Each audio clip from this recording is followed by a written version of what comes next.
guys! Ako po si Roda ng Roda's DIY Design. Ngayon po ay meron ako ngayong i-unbox dito na nabili po namin itong Christmas tree. Okay, so i-unbox natin para ma-set up ko dito sa mismo sa ilalim ng hagdan. Ilalagay ko itong Christmas tree na nabili namin sa New Star. Ayan.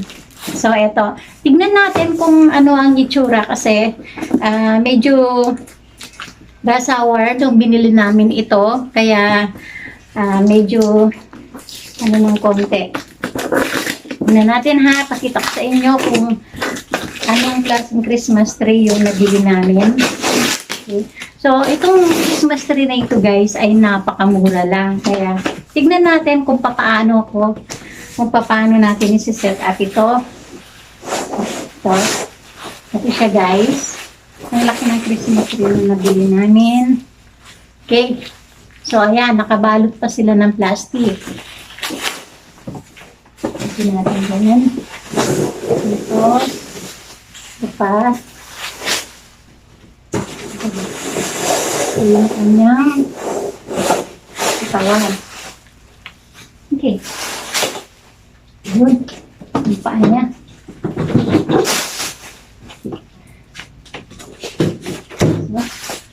Ayan. So, nabili namin itong Christmas tree na ito sa halagang 1,355 pesos. Okay? So, tanggalin natin ito. Ito. Sa halagang 1,300, tignan natin kung maganda yung kanilang Christmas tree.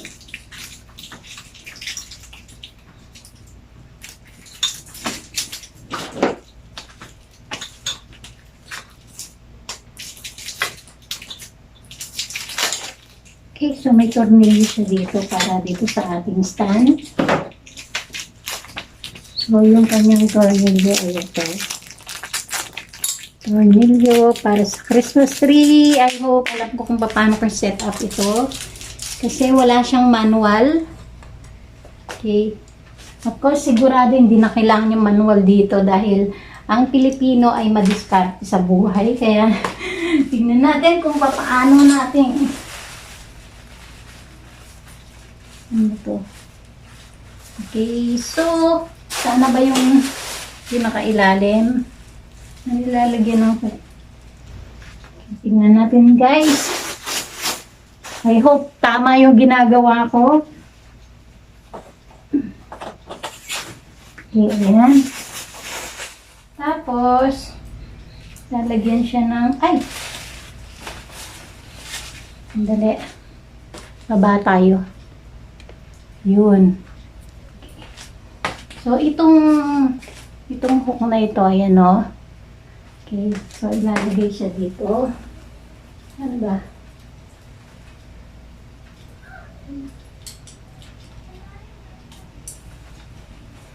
Wala siyang hook.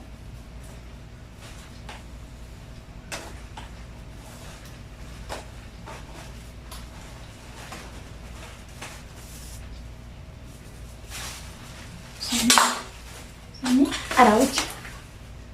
Ayun. Yung butas niya.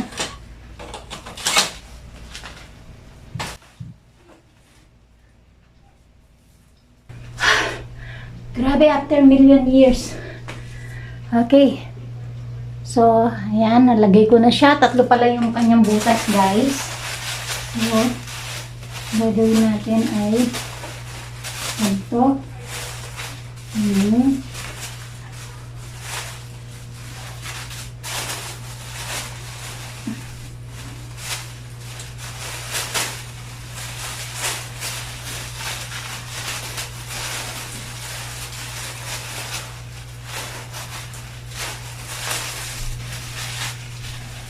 Grabe, pinawisan ako sa pag-ayos ko ng Christmas tree. Next. Naman.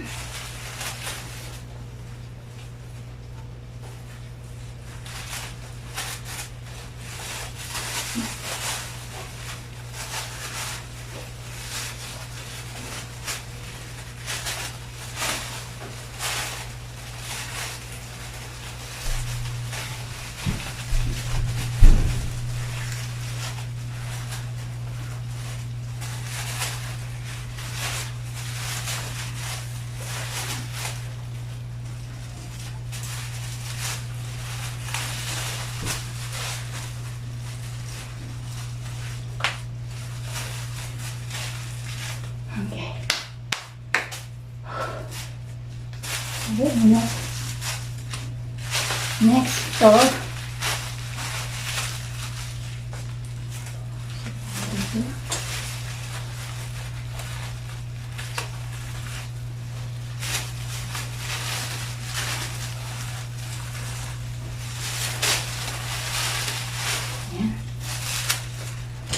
Okay. So guys, ito na yung ating Christmas tree. So, ang ganyan na natin lahat. Kasi natin dito yung ano niya.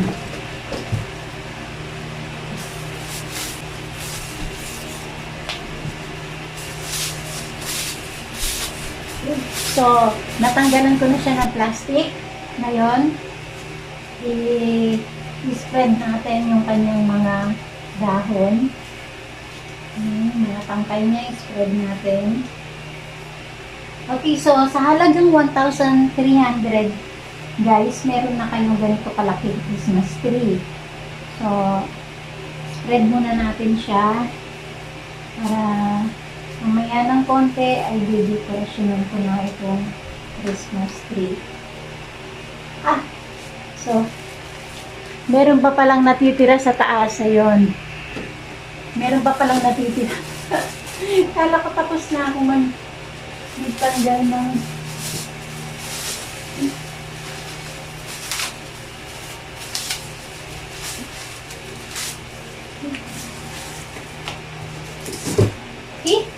alis.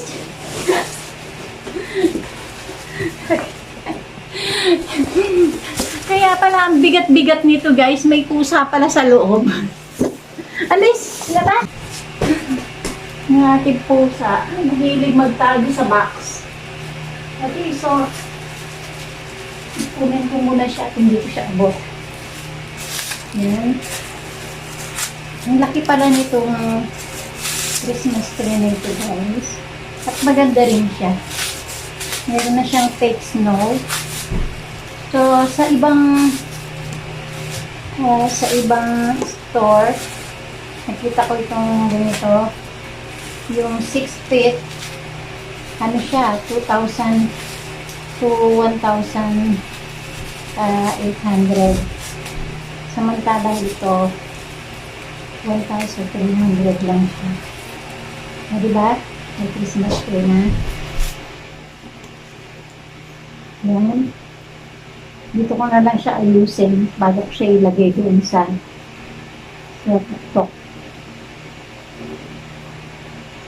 So, ang ganda niya tignan guys. Middle pine tree siya. Ano siyang totoo talaga. Parang totoong tree.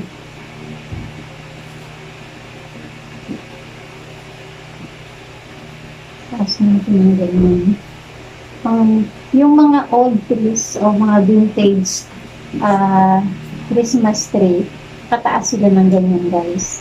Pataas. Pero yung mga modern, na mga nakikita ko ngayon na, panahon ngayon, makababa sila ng ganyan. Pero ako gusto ko ganito. Dahil yung ating pinaportrait ay may pagka-vintage look. Okay. Diba? Ang ganda. Kapal-kapal niya guys. Akala ko nung una, kasi nung nandun kami sa store, akala ko nung una, payat lang siya, sobra. Sabi ko, bakit walang laman? Ang payat-payat. Tapos sabi nung nagtitinda, pag na-spread po yan, doon po ninyo makikita yung ganda ng tree. Yun na nga, totoo nga yung sinabi ng sales lady. Okay, so shout out sa mga nasa New Star. Thank you sa inyong ating tinda. Magaganda sila at mura pa.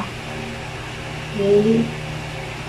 Okay, so ngayon, dahil natapos ko na ayusin itong Christmas tree, nakita niyo na kung anong ilalabasan ng Christmas tree natin. Ngayon, meron ako dito ang Christmas light.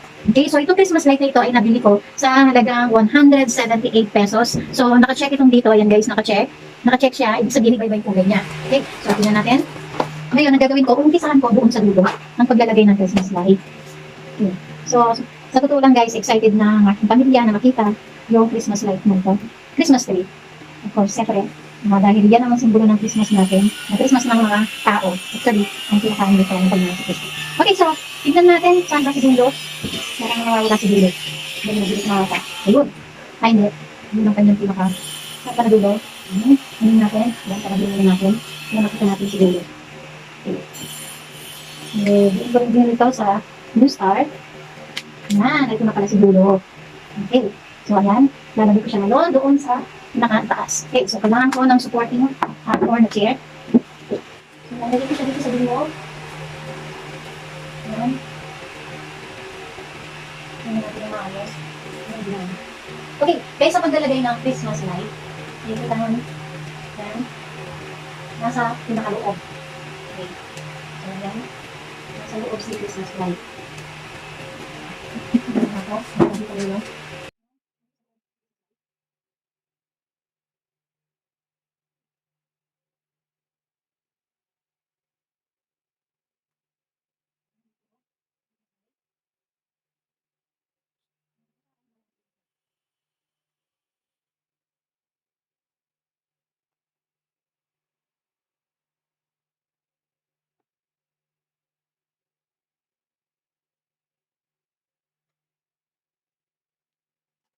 Okay.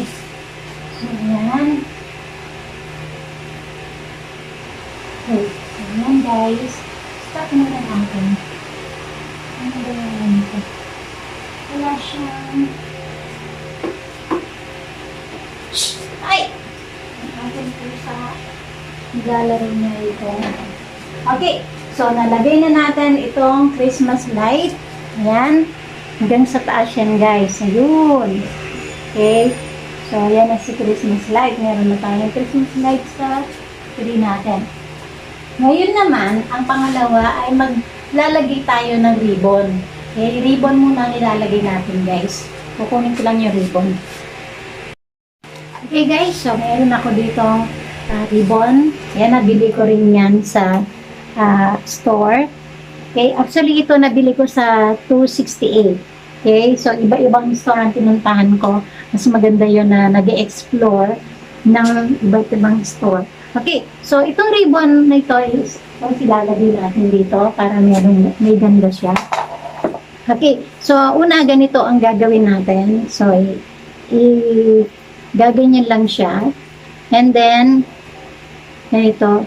Okay, yan. Tutwist siya ng ganito. Tapos i-spread. Ayan. So, and then, ipitwist natin siya ng ganyan. Okay. Ganyan natin siya para nakalak. Okay. So, ilalagay natin siya doon sa pinaka-tok-tok. Papakita ko sa inyo mamaya guys kung paano ko siya nilagay. Dahil medyo mataas ng ating Christmas.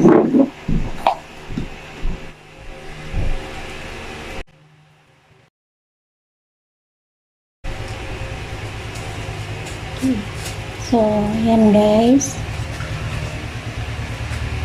Yan muna yung ating sample ng ating maglalagay ng ribbon. Okay. Ayan.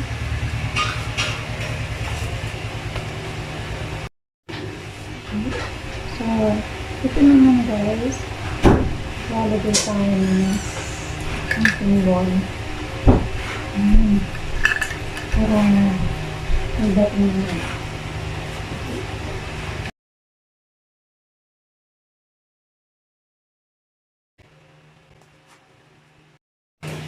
Okay, so natapos na paglalagay natin ng mga balls, ng mga ornaments. Ngayon, ilalagay ko ngayon yung mga project na ginawa ko na DIY sa aking last video. Okay, so ito yung mga ginawa natin na sa last video.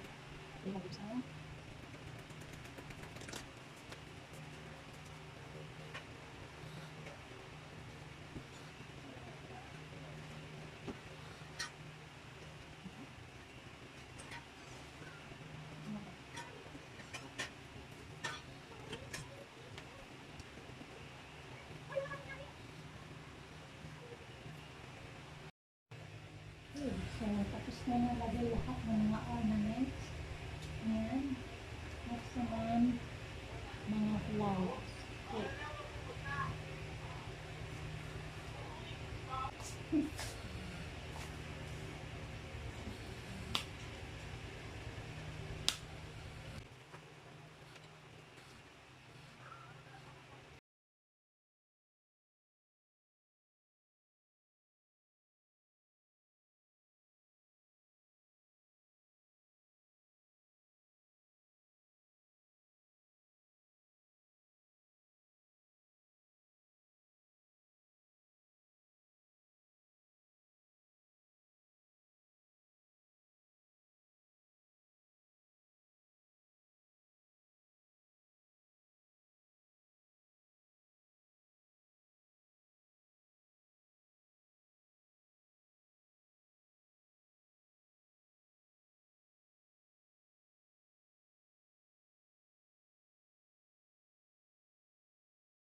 Purchase sa online, itong mga ito ay ilalagay ko sa wreath na ating gagawin ngayon.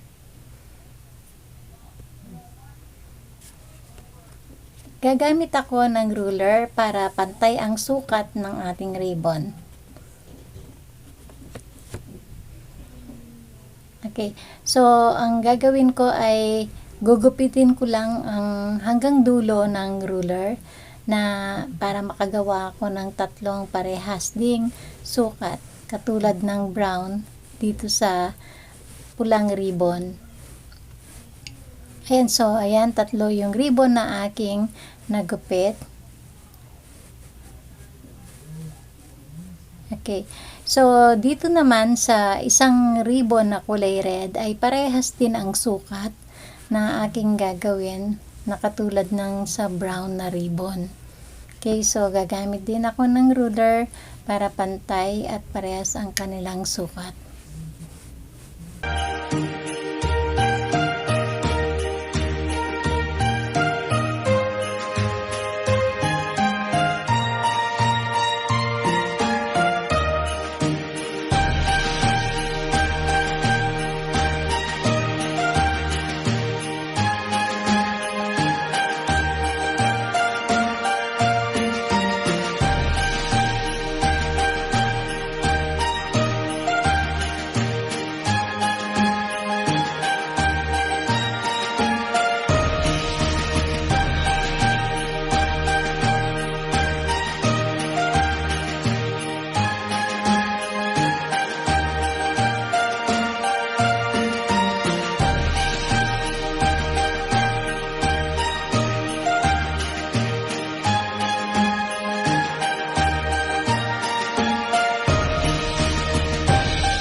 Itong garland na ito ay tira lang siya doon sa staircase makeover na ginawa ko sa previous video ko.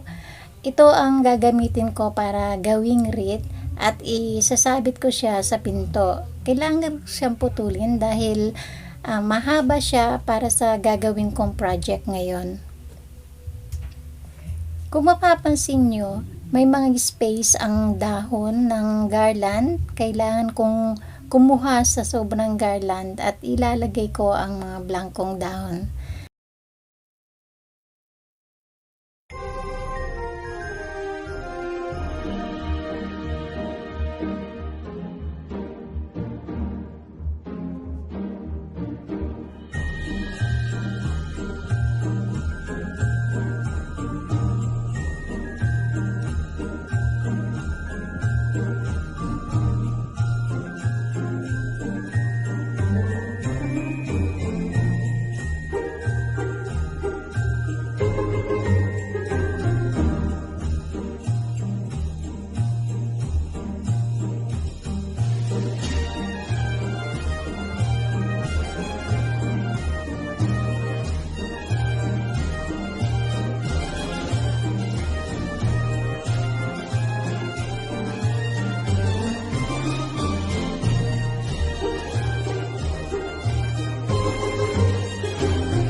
Ito naman yung pinagputulan na ginawa kong wreath kanina. Gagawin ko siyang bouquet, Christmas bouquet, at isasabit ko siya sa kitchen cabinet ko.